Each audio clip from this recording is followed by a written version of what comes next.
So people in Israel have been protesting various judicial reforms by Benjamin Netanyahu, the Israeli Prime Minister, who is also facing charges of corruption and bribery. It's it's hilarious. I think he got ousted for his corruption and bribery, and then end up getting voted back in, or his term was up.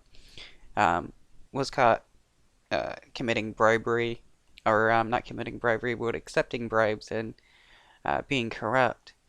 And then he gets voted back in by people.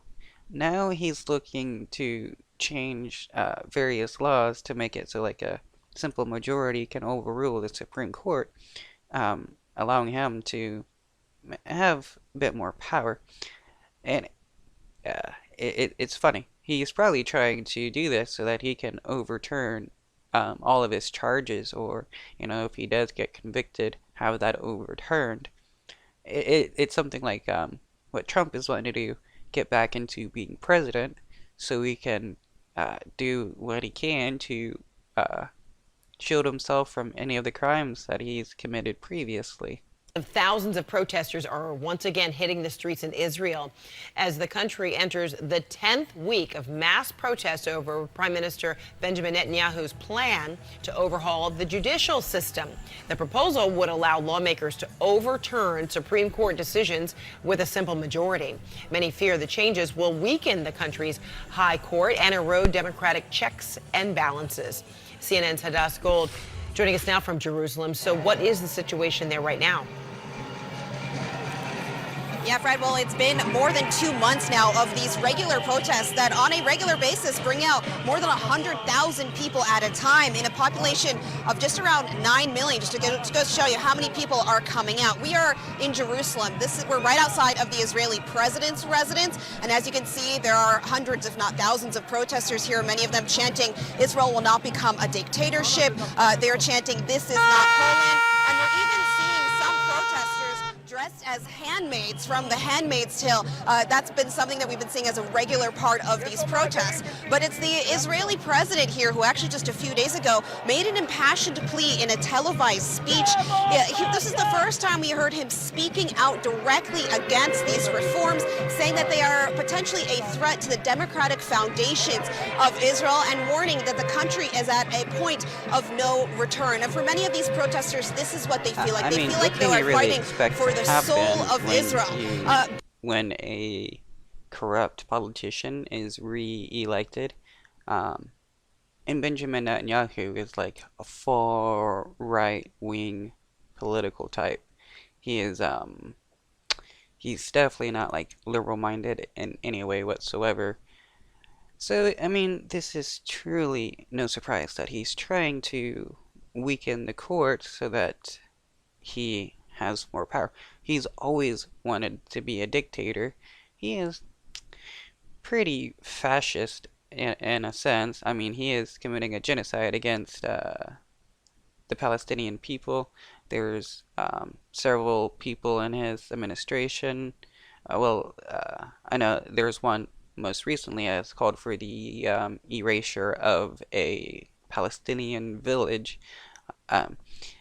So like the far right wing people in the Israeli government are not really of the best of minds or the kindest of hearts when it comes to dealing with certain people.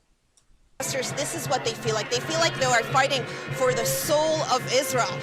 But the reason that so many people are also coming out tonight is this week is a very important week in terms of the legislation moving forward. It's going to go through quite a few important steps. It still has some time before it will become law, if it becomes law, but this week will be a key week to push it forward even further. But the pleas from the Israeli president, the pleas from these protesters to stop this legislation, to come together, to have some sort of negotiations over what these reforms will look like, well, they appear to be falling on deaf ears. We are getting no indication from the Israeli government, from the Israeli Prime Minister Benjamin Netanyahu, who's actually in Italy right now on a state visit, that they plan to slow this thing down at all. And because... Wow. Wait a minute. Netanyahu is in Italy for a state visit, why is he visiting a fascist government? Like, Italy has recently turned fascist.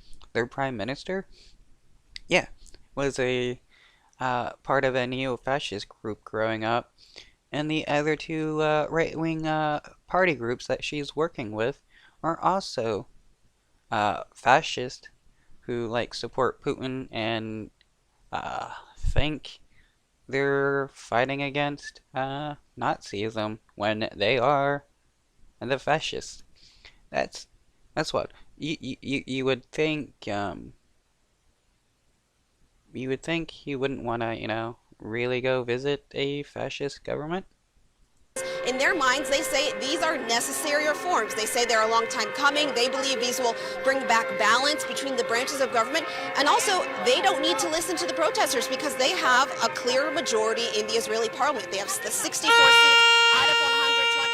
They can pass these reforms if they need to and if they want to. But the question will be how much more of this pressure, of these regular protests, of hundreds of thousands of people coming out to the streets, will it take for them to actually potentially slow down these reforms before they take place?